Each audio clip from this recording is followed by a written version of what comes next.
भाई साहब, वो 302 से आपने प्रसाद उठाया ना? प्रसाद? हाँ, वो मैं कमरे की सफाई करने गया था तो प्रसाद हटा लिया। क्या है प्रसाद? लाई दीजिए। वो प्रसाद मैंने फेंकना ठीक नहीं समझा तो मैंने खा लिया।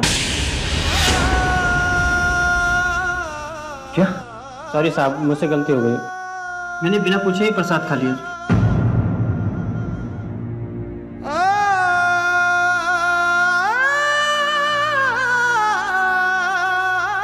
वो प्रसाद मैंने फेंकना ठीक नहीं समझा तो मैंने खा लिया।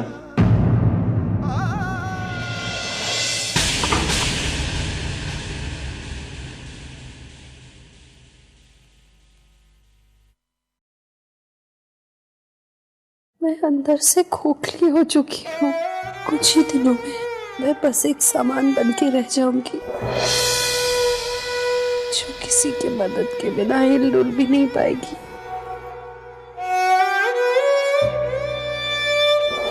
मुझे विदा कर दो अभी।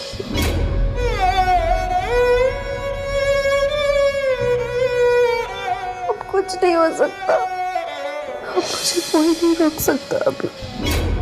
ना ही कोई दवाई, ना ही कोई दुआ।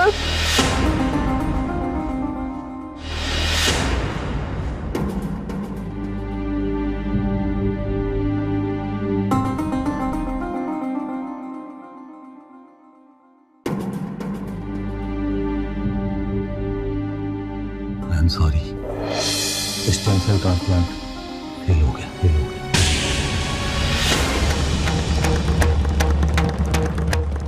स्टेम सेल ट्रांसप्लांट फेल हो गया। जो किसी के मदद मुझे हिल-डुल भी नहीं पाएगी। कोई तो मुझे विदा नहीं पाएगी।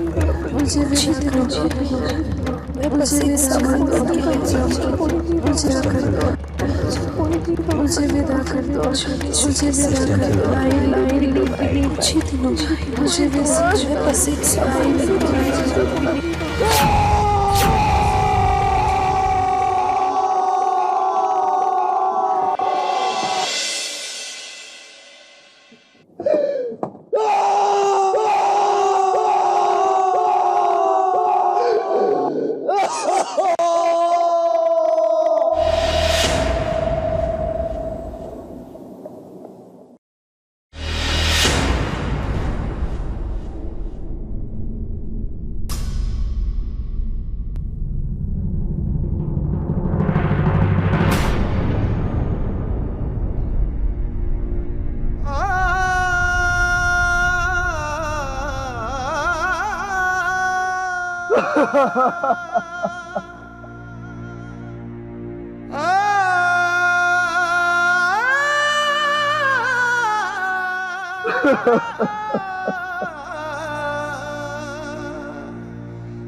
अपने अंदर के सारे गुबार को बाहर निकाल दे बेटा।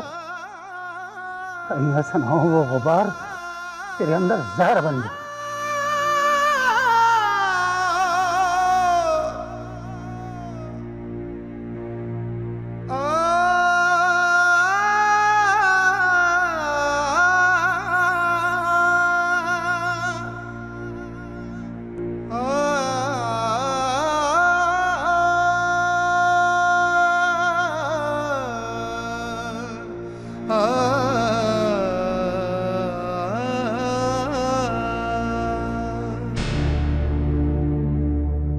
रो ले बेटा, जी भर के रो ले।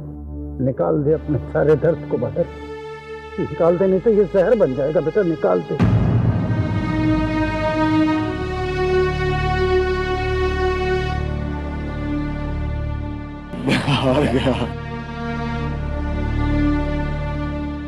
आ गया मैं।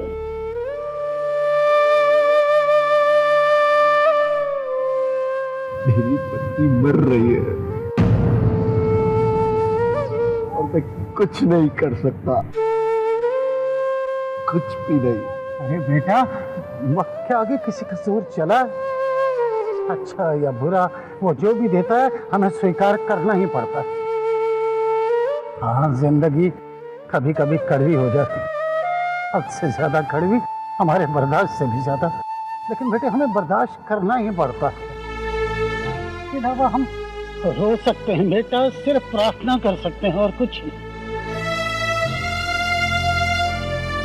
ये ले बेटा।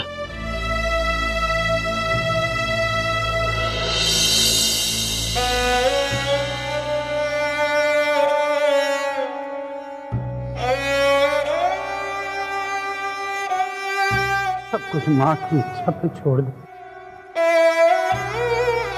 उसी की इच्छा में हमारी भलाई है बेटा। ये कदम मत छोड़ बेटा। अपनी आखिरी सांस तक अपनी पत्नी को बचाने की कोशिश कर। बाकी सब विधि की इच्छा, सब तो विधि के विधान से बंधे हैं बेटा। वो हमें कठपुतलियों की तरह उंगलियों पर नचाती है, हम नाचते हैं। वो हमें मिलाती है, हम मिलते हैं। वो हमें अलग करती है, हम बिछड़ जाते हैं। हमारे अपने हाथों में कुछ नहीं है बेटा। हमारे अपने हाथों में कुछ नहीं।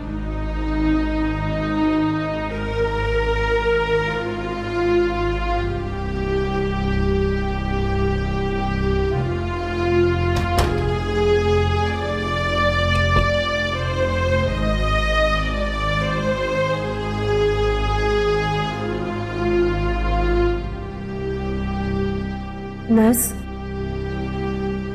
दीदी इतना सो क्यों रही है? आप घबराइए मत, ये सब दवाई का असर है। इन्हें सोने दीजिए, बीच बीच में नारियल पानी पिलाते रहिएगा, ठीक है?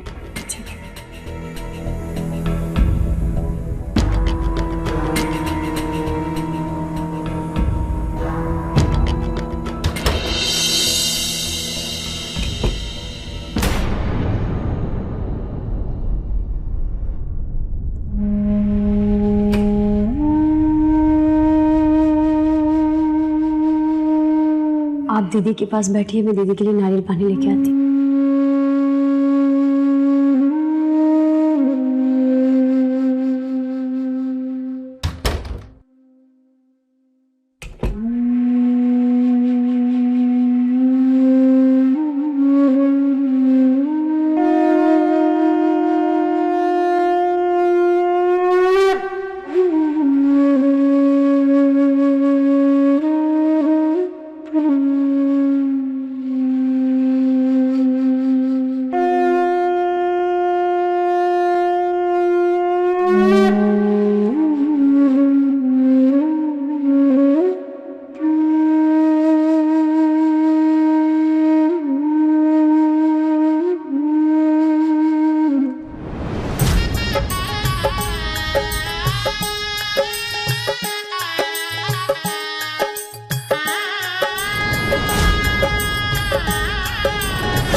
अगर तुम इसी तरह रोती रही ना तो तुम्हारी तबीयत और बिगड़ जाएगी,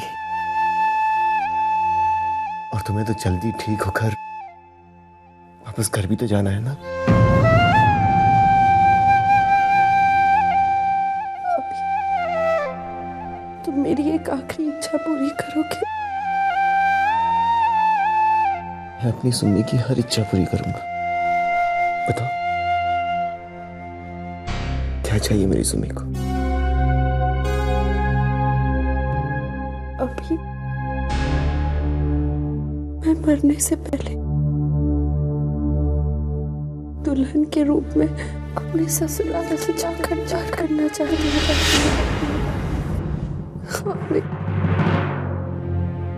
मैं उस घर के हर रिश्ते से खुद को जोड़ना चाहती हूँ। बड़ों का आशीर्वाद और छोटों का प्यार पाना चाहती हूँ।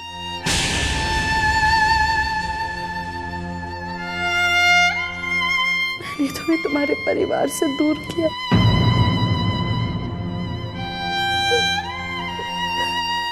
उसकी माफी मांगना चाहती हूँ। बस एक बार मुझे मेरे घर ले चलो, मुझे घर ले चलो।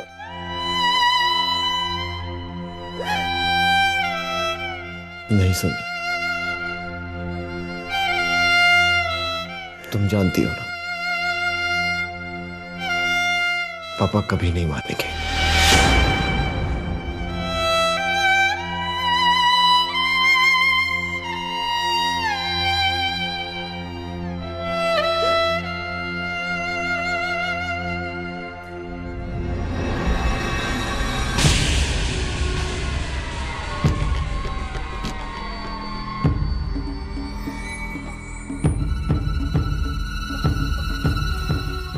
अभिनव जी का कौन सा परिवार जिसके बारे में सुमन दीदी बात कर रही है?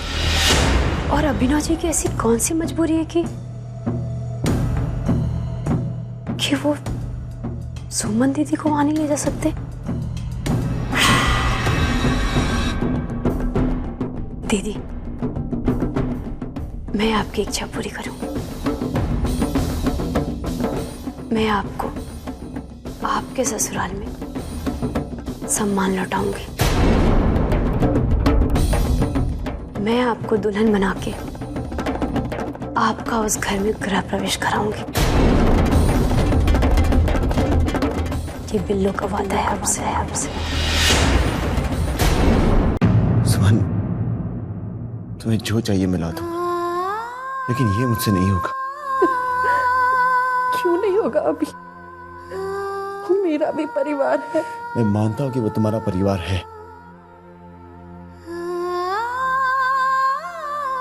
लेकिन अपने उस परिवार से मैं हर नाता तोड़ चुका हूं। लेकिन अभी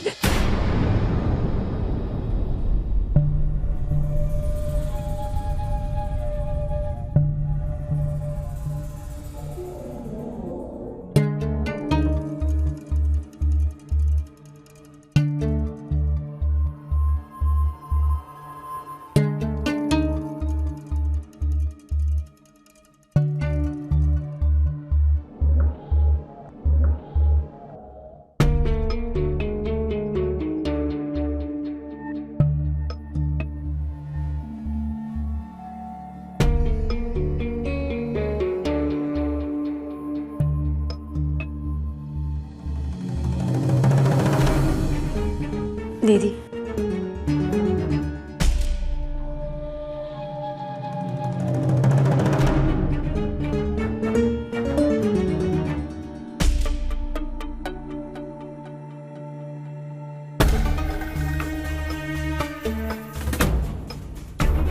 अभिनव जी, क्या सोचा है आपने?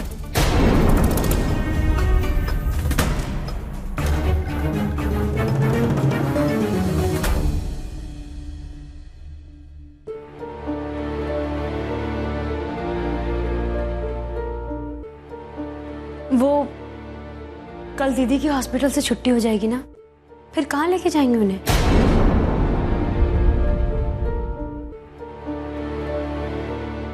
वापस दूसरे हॉस्पिटल या कहीं और?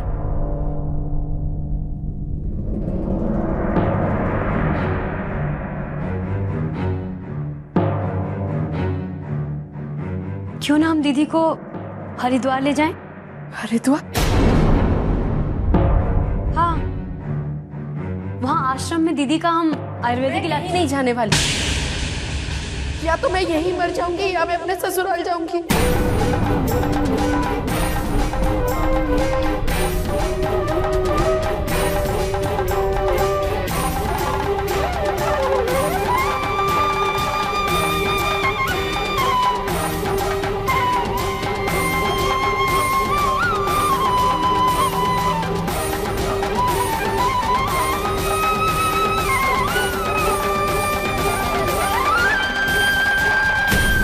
सर आपको ऑफिस में पेमेंट के लिए बुलाया है।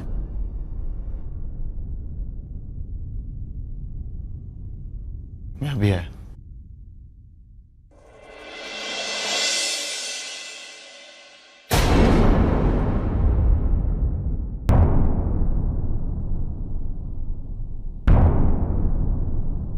तुम मेरी एक आखिरी इच्छा पूरी करोगे। मैं मरने से पहले दुल्हन के रूप में अपने ससुराल से जाकर करना चाहती हूँ। मैं उस घर के हर रिश्ते से खुद को जोड़ना चाहती हूँ।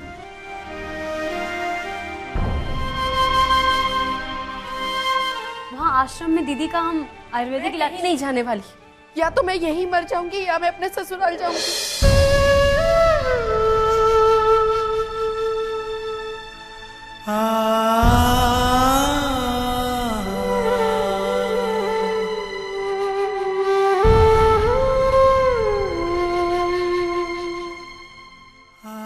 साइड साइड देना। हटो हटो, रास्ते से हटो। कब से चिल्ला रहा हूं, आवाज नहीं आती?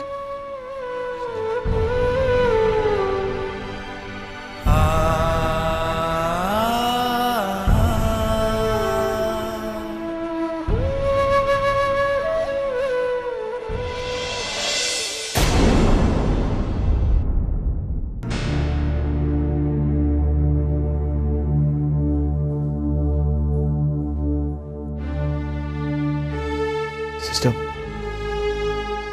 मुझे एक फोन करना है।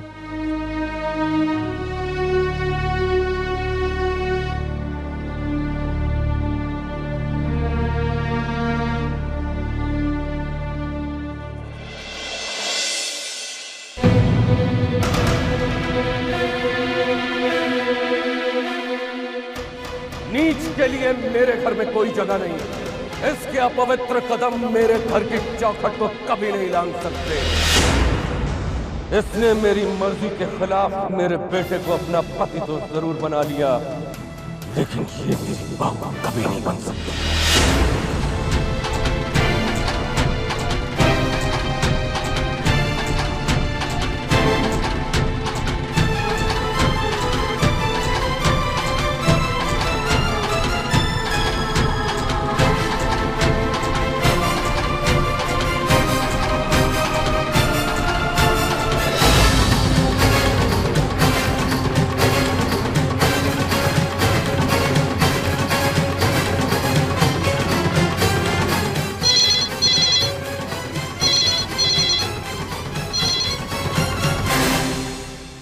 हेलो